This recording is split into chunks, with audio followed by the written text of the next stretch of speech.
have had a day or a day and a half of very, very interesting dialogue, thanks to the quality of the two people on either side of me, whom I will briefly introduce for those of you who are meeting them for the first time. To my left is Jennifer Hochschild, who's a professor of African and African American Studies and Political Science at Harvard University, and the author, most recently, the fourth or fifth book of The American Dream in the Public Schools, which I can heartily recommend to you.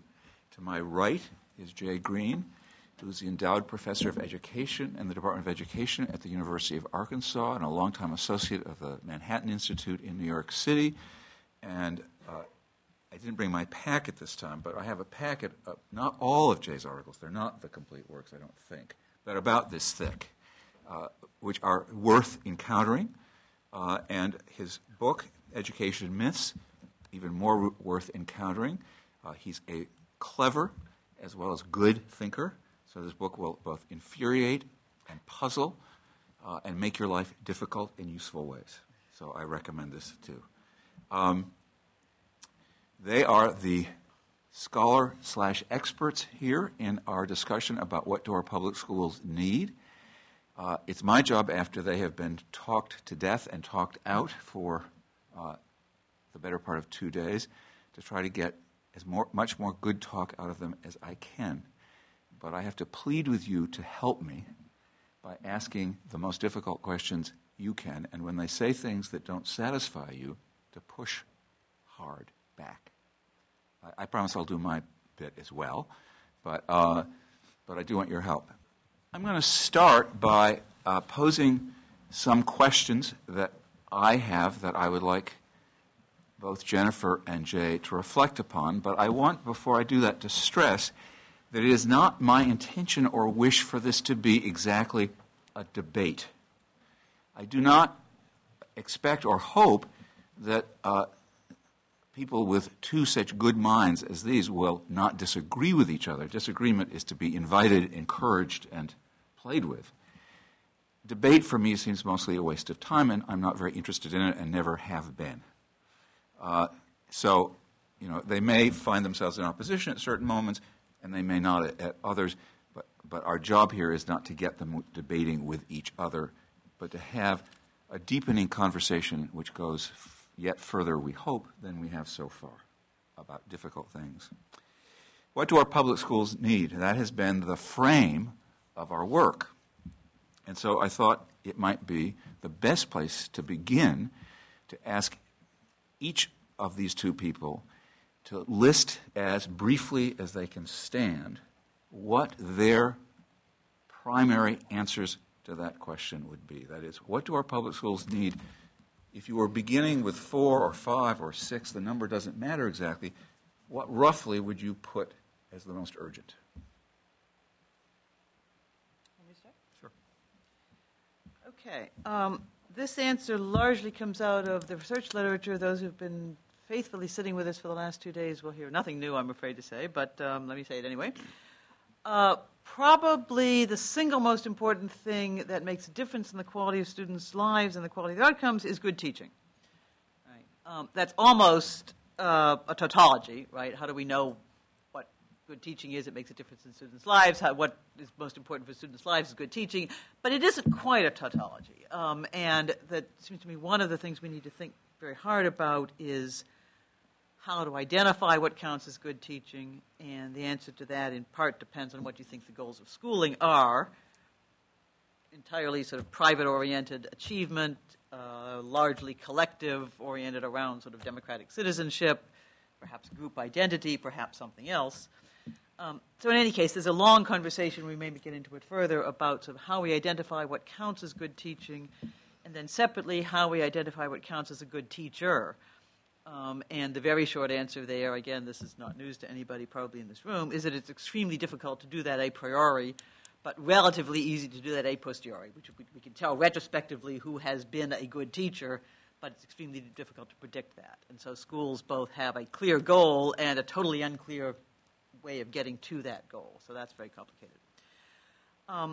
I believe that a second answer of what we know from the research literature, and so therefore in some sense what schools don't need, is choice broadly defined. It seems to me that voucher programs, and here Jay will clearly disagree with me, the research literature suggests that they don't have much negative impact, but they actually don't have very much positive impact either. And that the amount of sort of political energy devoted to debates over vouchers probably isn't worth, the game's not worth a candle. That might be true for charter schools, but I think both the evidence is less clear and the politically likely expansion of charter schools is greater. So I think that's a slightly different question. I would want to separate that. I think a third thing that schools need is for us to think more imaginatively about the structure of the schooling environment, schooling context, and the structure of the schooling process, which is to say districts are the creature of states. There have, in various points in American history, been the creation of districts and then the uncreation, the consolidation, the elimination of districts. They tend to be assumed in any discussion of school reform, either in terms of student movement or teacher movement or negotiation with unions or anything else. But districts are a political creation which perhaps could be changed. The same thing with our sort of standard assumptions about the structure of schooling. Why does it go from September through May when we no longer need students to go out into the fields to harvest in the summer? Why does it go from 8 to 2:30 when my teenage son is barely awake before noon? Why don't we use schools in the evenings and the weekends and the summers? Why do we have age-graded grades when 6-year-olds may be very good at some subject and very poor at some other subject, and so on? There's a whole lot of sort of assumptions about what a school is, what a school district is, what a schooling process or schedule is, that perhaps were established for very good reasons however many years ago, but those are political judgments. Schools are a public enterprise, for better or for worse. I think for better. Jay thinks probably for worse. So why don't we take more advantage, use more advantage of the leverage that a State Department of Education has, perhaps a district has, perhaps a region has, to rethink what the schooling process ought to look like. So I'll stop there. Okay. I don't entirely disagree, as we find that we agree a lot, but my emphasis is slightly different. I think that the primary problem in public education has been that we have been increasing resources devoted to education at a pretty rapid clip, and yet results have remained flat for a very long time. So we have a productivity crisis. We have doubled per pupil spending adjusted for inflation over the last 3 decades, and yet achievement scores for 17-year-olds or graduation rates or however you want to measure outcomes have not improved. And this is a very frustrating situation because 1970 skills were fine for 1970, but they're clearly not adequate now. And anytime you double your effort at something, you might reasonably expect that something good should occur in return. And there were, and to compound this problem, there are horrible inequities in that flat achievement that have remained unchanged for a very long period of time, and they really need to be addressed if we're going to improve political equity within our society and efficacy in political terms across different racial, ethnic, and class lines. And so if simply increasing resources has not been an effective strategy, what might be? What could help us get better results in exchange for the resources we devote or additional resources we might decide to devote in the future? And my argument is that we need to attend to the incentives within the education system to perform better and not simply their resources to perform. One of the central problems with public education is that resources are in no way attached to performance. So it doesn't matter in particular for anyone in the public education system whether things get better or not to receive the resources they currently receive or to receive more resources in the future. And by detaching resources from outcomes, we have undermined incentives. Now, happily, we have a lot of very good, well-intentioned people who work very hard in our public education system, which helps it be as good as it is.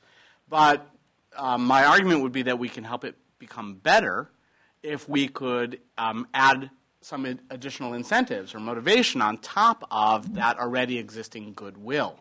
And the incentives in education, incentive reforms come in two flavors, choice and accountability. And they're essentially the same thing, they're just different mechanisms for producing the same thing. Accountability is centrally determined goals, a centrally determined definition of what a good outcome is, and then this central determination of rewards or sanctions attached to satisfaction of that centrally determined goal. So there's some bar that's called passing. Kids get over that bar. Good things happen to school districts or schools or principals or teachers or students, whoever it is that is incentivized here. But in the accountability system, there's some bar that's passing. Good things happen if students hit the bar. Bad things happen if they don't. And that's the incentive approach of an accountability system. Choice and competition is the same thing. Except rather than centrally determining the goals, we decentrally determine the goals. That is, every family decides what it is seeking out of this educational process. And they have a variety of goals, many of which overlap, but they're not identical.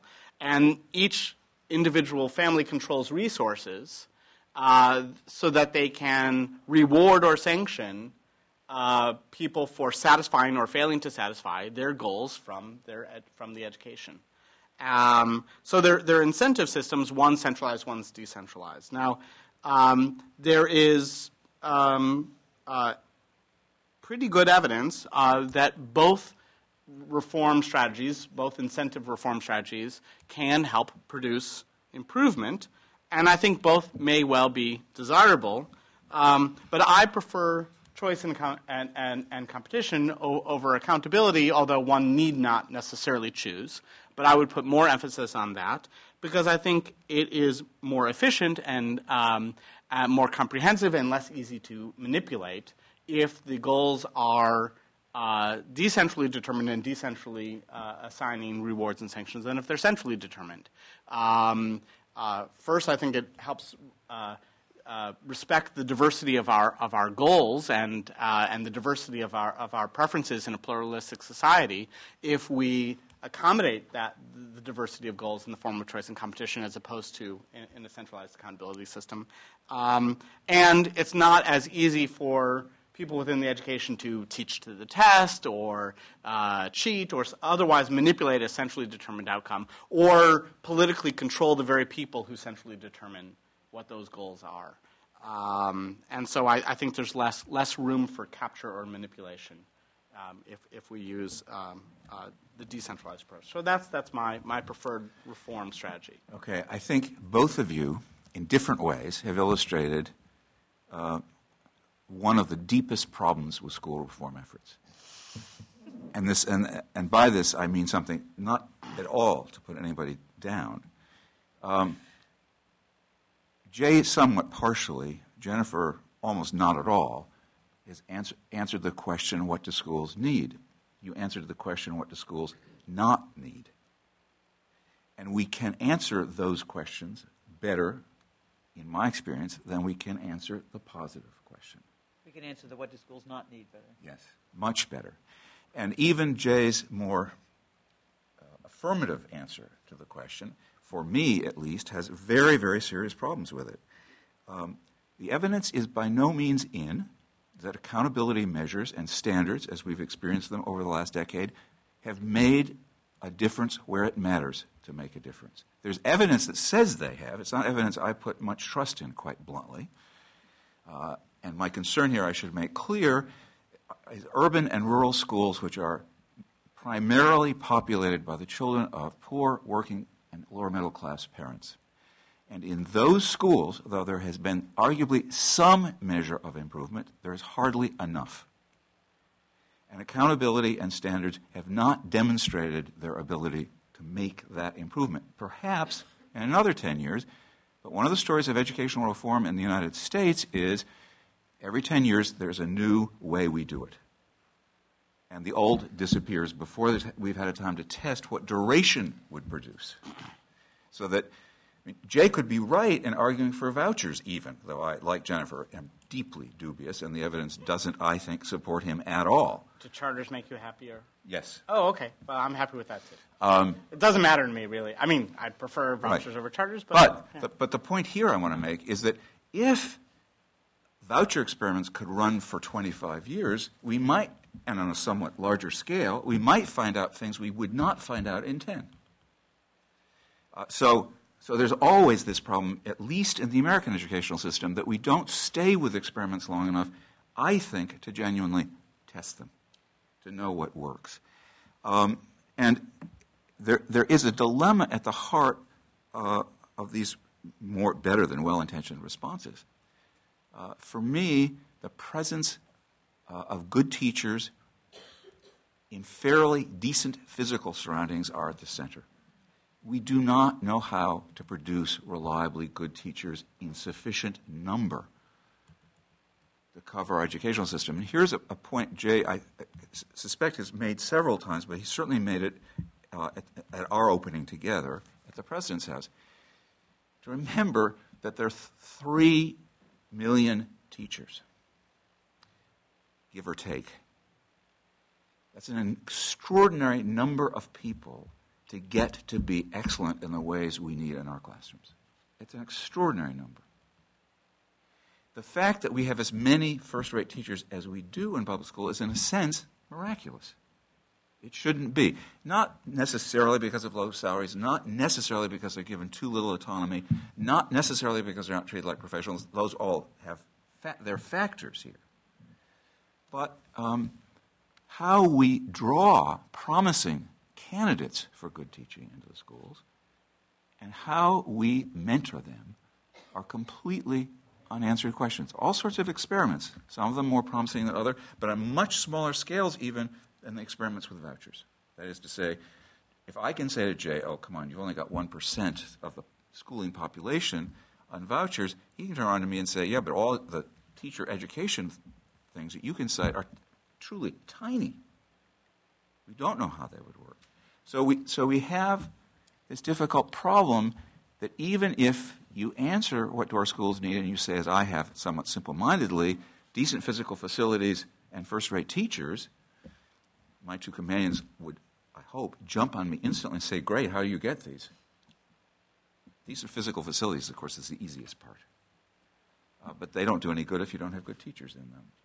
So starting with this question, I guess I want to underscore that something I think all three of us agree on, that what happens in public education might be one of the 2 or 3 most important things in our lives in the United States. And that the resources we have to think through how to go about making schools better are actually too limited. How we'd make them less limited also seems to me a hard question. The three of us agree, for instance, that all the forms we know about to produce better teachers aren't terribly effective. Most schools of education are mediocre at best.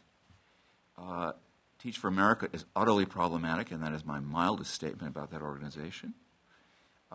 State and city teaching fellow corps are mostly self-interested ways of getting bodies into classrooms. They don't necessarily produce better teachers. They don't necessarily keep better teachers from happening, but there's nothing about them that's dependable. There's the occasional exception, like the Mississippi Teacher Corps, but it's tiny. So there's a dilemma I just want to put up, not yet to try to respond to. We may come back around to it, but it seems to me a very important one. I think we might. I mean, go ahead. If I could be as bold as to suggest that nothing will solve all problems. However, I think that that we would have reason to believe that expanding choice and competition might help address issues related to, for example, teacher quality, or issues related to sufficient physical planned for schools, because it has to do with the efficient allocation of resources and proper incentive systems. And now, of course, you can't fix everything, and you can't. we can't centrally plan how we can't in this room figure out how exactly we train all teachers and how exactly where we assign them to go work. And in fact, I think this is one of the problems of this kind of discussion is that bright people getting together have the conceit of trying to figure out exactly how everything should be. And I don't know how everything should be, and I don't think anyone knows how it should be. And there probably are a lot of different things that are good for a lot of different people. And the way we arrive at those kinds of solutions is that we empower people to find solutions for themselves and figure out ways of solving these things themselves. And we give them proper incentives to work it out. And so how do we attract better people into teaching? Well, we free up the current system which requires uniform pay in ways that are completely unrelated to performance, and we allow the rewarding of excellent people in teaching, which might help attract more excellent people into teaching. How do we get better physical plant? Well, we provide incentives for schools to more efficiently allocate their capital in how they build and maintain schools. I mean, you have to always wonder why it is that we see DC schools and the roof is crumbling and the toilet doesn't work, and they get almost $20,000 per pupil per year, right? So, I mean, when you look at all the broken stuff, you'll say, oh, this school is horribly underfunded. But then that's the wrong place to look. You have to ask yourself, how in the world do you have a system where you can provide really just enormous resources per pupil for K-12 education, and basic things don't work. The roof doesn't work, the toilet doesn't work. And it's because it doesn't make a difference to anyone in the system on the margin, whether things are done well or poorly, whether things are maintained or not maintained, whether things are built well or not built well. If we immunize everyone from the consequences of their decisions, we should expect, on average, worse decisions. And the general framework that I'm proposing is that we should make there be consequences related to decisions. And if people experience consequences, on average, they will make better decisions. Well, I certainly agree with you that some comprehensive or centrally dictated set of reforms won't work. On the other hand, market mechanisms, especially at this moment, are not exactly free of problem. Mm-hmm. And I think we would be foolish if we thought markets by themselves could produce the right kinds of changes. And if you say, okay, you can set up certain incentives so you shape the nature of the market, which is what you're suggesting, that is indeed itself, in some sense, a centrally directed reform. That may be all right if it works, because you would, I think, say, if you set up the right incentives, it still leaves lots of room for variety, and therefore things will work better. Jennifer, what do you think about this? Well, I first of all think that we're just not going to do that. So and again, I'm repeating myself a little bit. The amount of public support for broadly expanded, for voucher programs, a little separate from charter schools, is pretty close to non-existent. I mean, we've had a bunch of referenda. We've had a lot of state legislatures. So I think this is an interesting intellectual exercise to debate about how we would set up the relationship between the appropriate set of public controls and the appropriate set of private incentives. And it might even be the case that the three of us would actually come to some kind of agreement around that. I'm not sure we would. But it feels a little scholastic, right? I mean, sort of angels dancing on the head of a pin kind of quality. I don't see any state legislature transforming itself into a privatized, market-based system, even with state legislative or state executive. I don't see any district abolishing itself. So I think the logic of saying incentives matter is clearly right. The logic of saying resources matter in the context of incentives, or incentives matter in the context of resources, is right. And then the question to me is, given a public school system, which both is going to persist and, in my view, ought to persist, how do we think about providing appropriate incentives? We have teacher unions. They're not going to go away. We have school districts. I've posited the idea that they could, in principle, go away, but that's at least as unlikely as sort of districts abolishing themselves and turning into voucher systems. We have a bunch of genuine, real political constraints. So I guess I think the conversation ought to be, there's a real value to saying, well, if I could reinvent the public school system, how would I do it? I would depublicize it to start with. I would do something. But I think the scholastic quality of that conversation makes me nervous. There's a lot of kids who are getting really poor educations right now. Well, let me suggest that it's not. It's not going to happen. I think it actually. I don't actually think it ought to happen. I don't think the evidence suggests it should. I think it is happening, but I think the wrong place to look is in vouchers. It's true that vouchers enroll a very small number of children compared to the national scheme. There are a little more than 100,000 kids total in publicly funded voucher or tax credit scholarship programs in the country out of a K-12 public school population of 50 million. So it's really small. However, vouchers make the world safe for charters. Were it not for the constant threat of voucher programs, we wouldn't have had, and we will not have, the expansion of charters that we've had. And charters have 1.2 million kids. Out of 50 million, that's not a huge number. Well, this is 1.2 million out of 50 million from a base of 0 in 1991.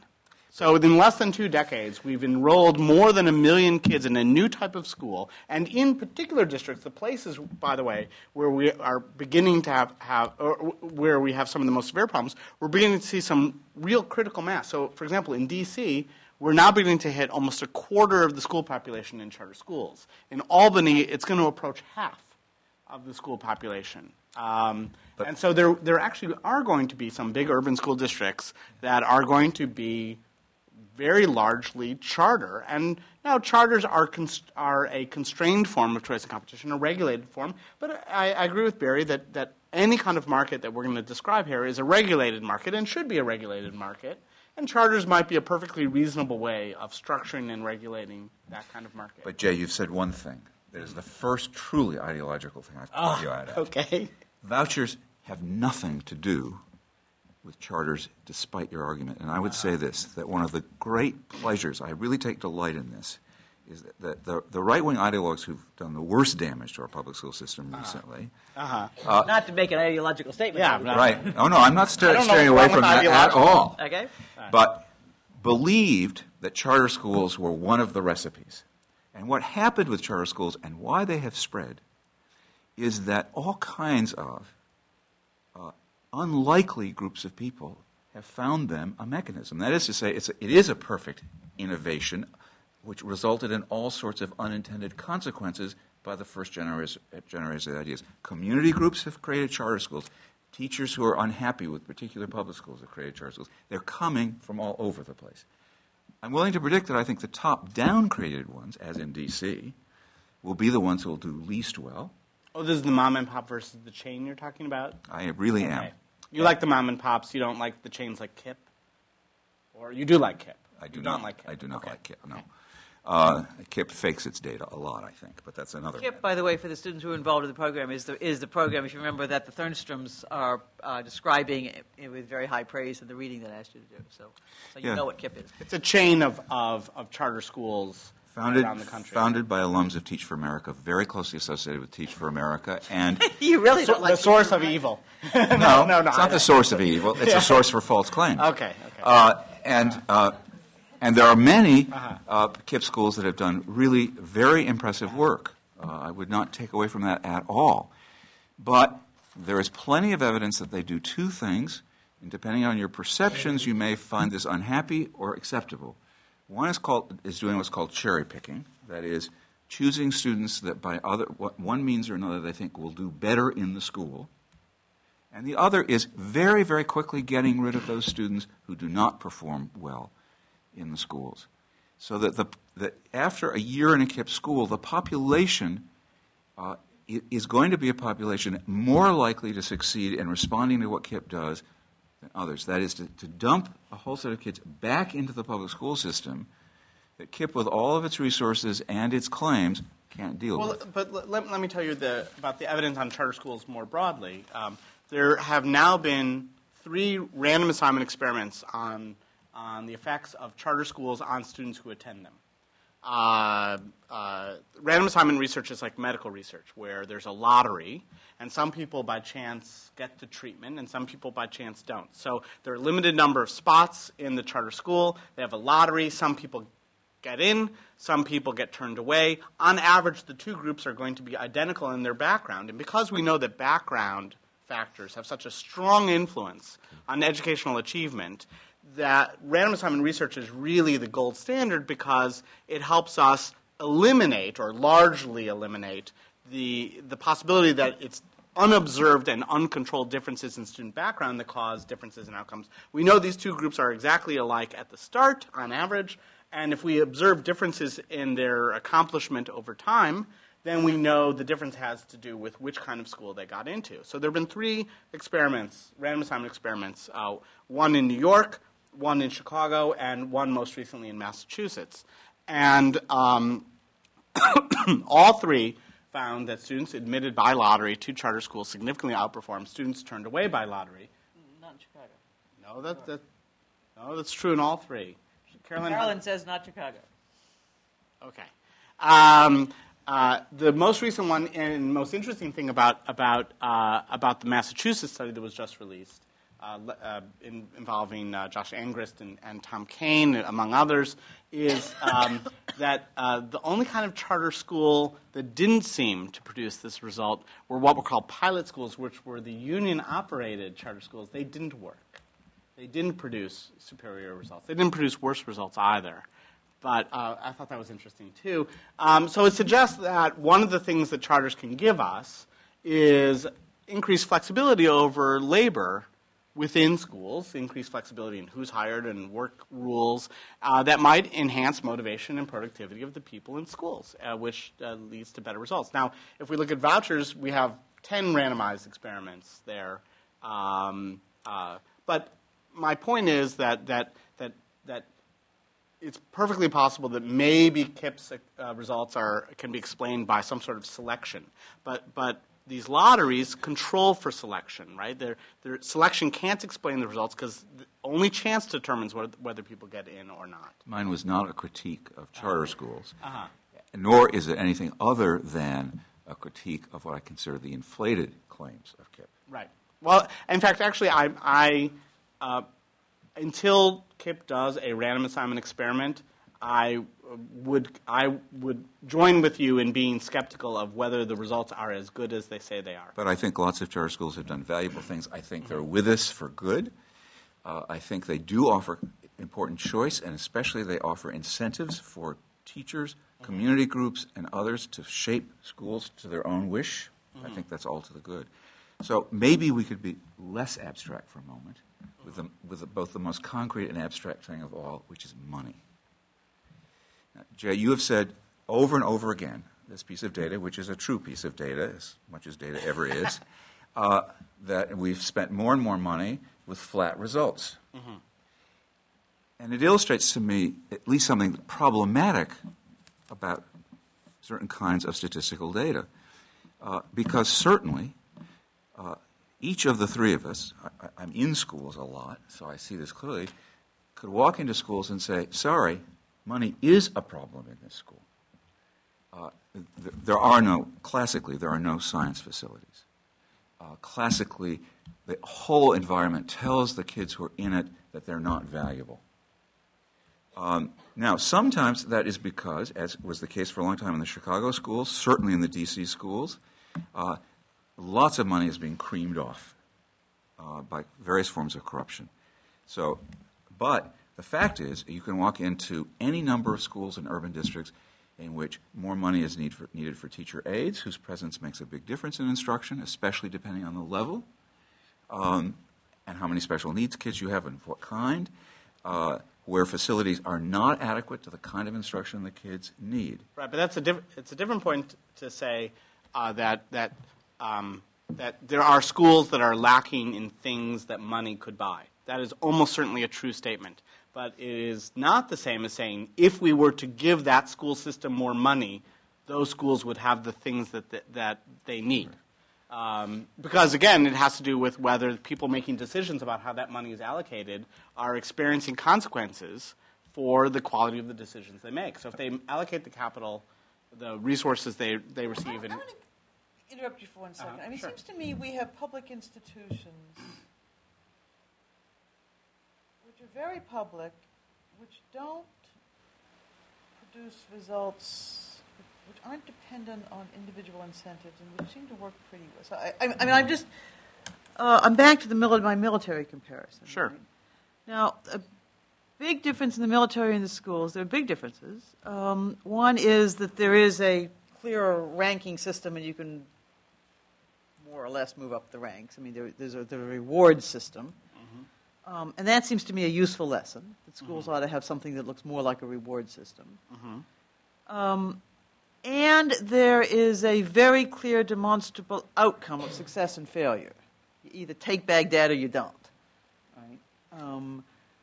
You win Battle of the Somme or you don't. Right? So it's critical moments. There's a clear, you win and I lose kind of quality to it. But those critical moments don't happen very often.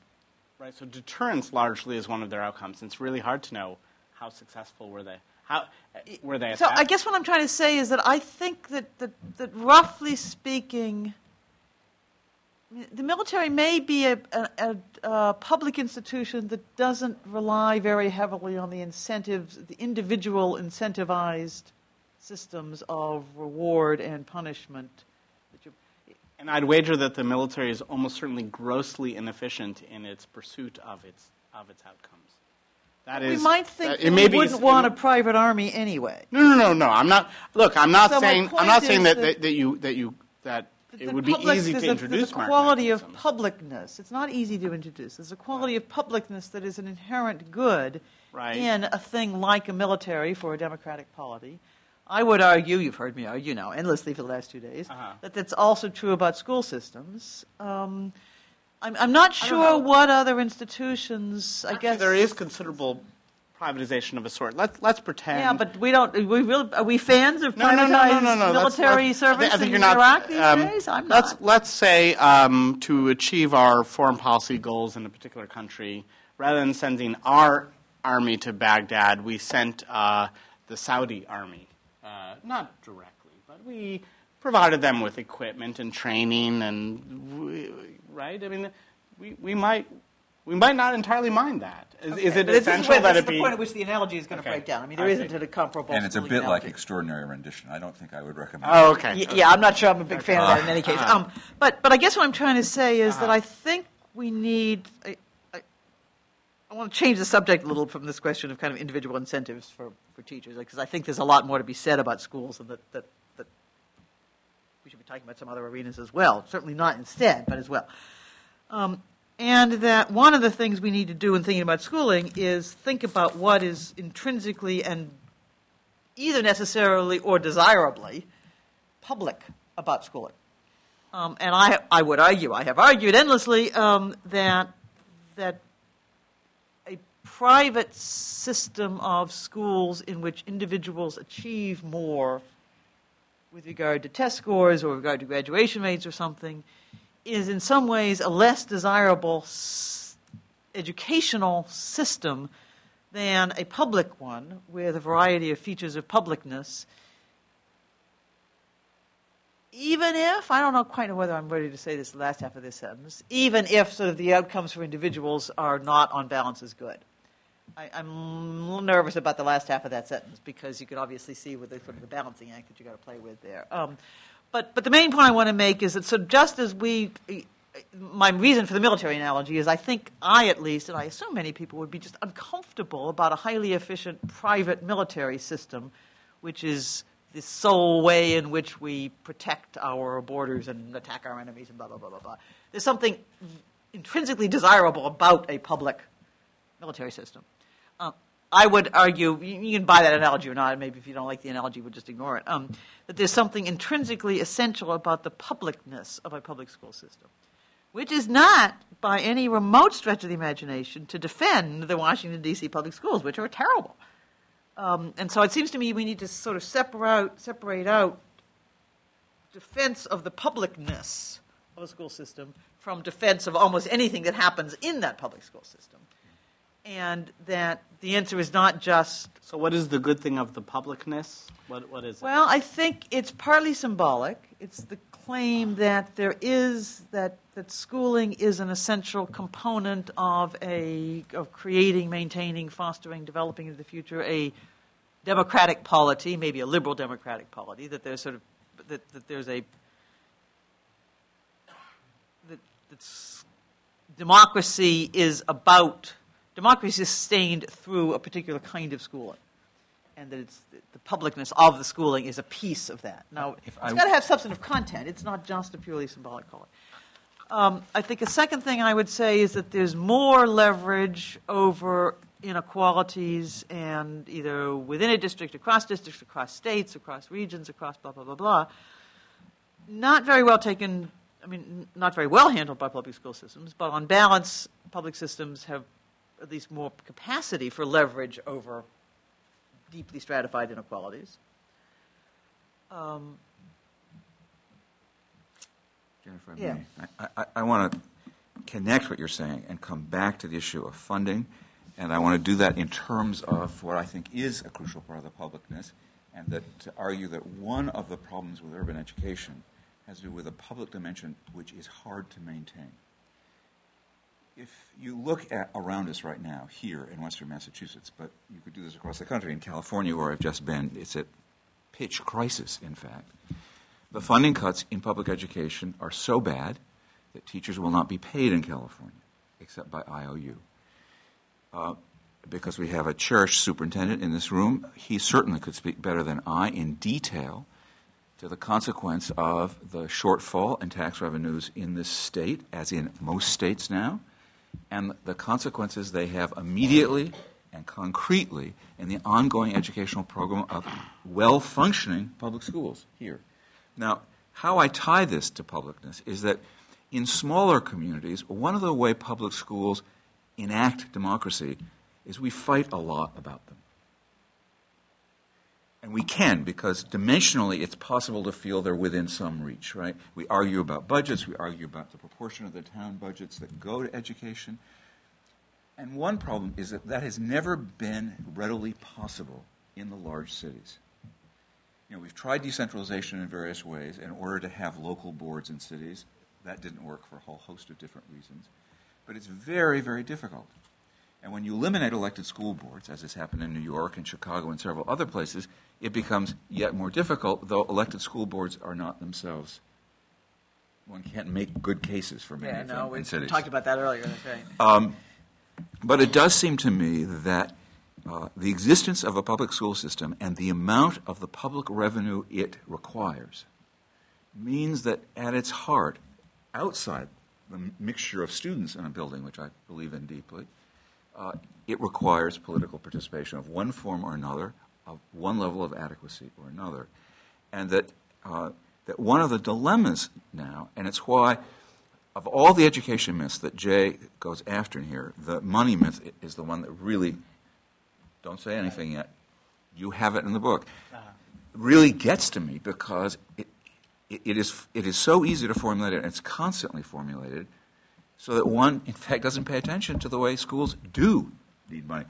He's quite right that if I allocate X number of dollars in such and such a way, it doesn't necessarily produce anything. But the absence of money, the cutting of monies in certain situations, make very large differences.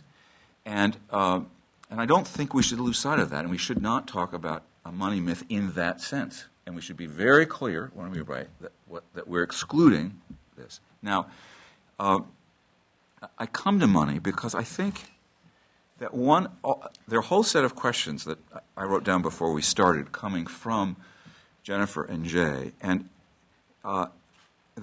money, of course, is implied in the very metaphor of incentives and markets and choice. Right? These are economic metaphors.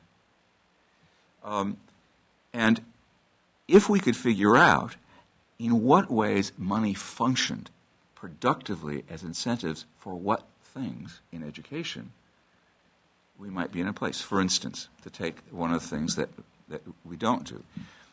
depending on where you are, you can argue that teachers are paid decently. You can never argue that public school teachers are paid extravagantly, right? I make all kinds. It depends, right? Some teachers are woefully underpaid, who are excellent and not recognized for their excellence, and some are woefully overpaid because they're not actually producing very much at all. Right? Here I'm going to talk about a category and not particular performances. Okay. All right? Mm-hmm. You're right. Right. But I think in the category they are not. For most students, for instance, who come to a college like Amherst, to be a public school teacher is to elect either downward mobility from their parents or downward mobility from what the college makes available as their prospects for the future. Now, we have students who do that, which is great, but the incentives are not there in any obvious way for them to do it. So what you know, and Jennifer knows, and I know, is that if tomorrow we pass a national law which create a minimum beginning teacher salary, say $30,000 higher than it currently is, and federal monies would subsidize this, and we went to say maximum at end of career $250,000. I'm pulling these figures out of my hat. None of us, I think, believe that in and of itself that would improve the quality of people who went into teaching. But we actually don't know that. We do not know that. Could it? Certainly, prestige in this country is deeply associated with pay. It's not absolutely associated. Would it increase the prestige enough if you ratcheted up the national pay standards for teachers that would create a set of incentives that would draw better people? How long would it take for us to know whether that experiment paid off, as it were? I'm saying this because it's true. Lots of bad teachers are paid salaries that they don't earn. I have colleagues here, I think, who are paid salaries they've never earned once. Nothing is done about it. We function because we're a good place, and so everybody here has to be good, and that's that, right? But and few people, this is one of the common arguments, go into teaching because of money. Well, that's true, sort of. Would you have to increase it 30,000 for everyone? How about if you increase it 30,000 for really good teachers, which would reward the really good people? Well, what if we did a more realistic experiment? 50,000 for really said, good people. Starting salaries in 2 years for all teachers will be increased by X number of dollars for all incoming teachers. Why for all? Why not for excellent? Well, then we have a probationary system. Oh. Well, I just want to, it's a bit awkward because some of you have been listening to us for 2 days, so we're repeating ourselves, and some of you are new. So I apologize for those who've heard this before, but I do want to talk about this publicness argument because I have at least one more point to make. The public goals, we do have public goals from education. There's no doubt, but the question is whether it requires the public operation of schools to achieve public goals. That is, we might have public financing, we might have public regulation, but do we need publicly operated schools where the people employed in those schools are public workers? That's not clear at all. There are all sorts of public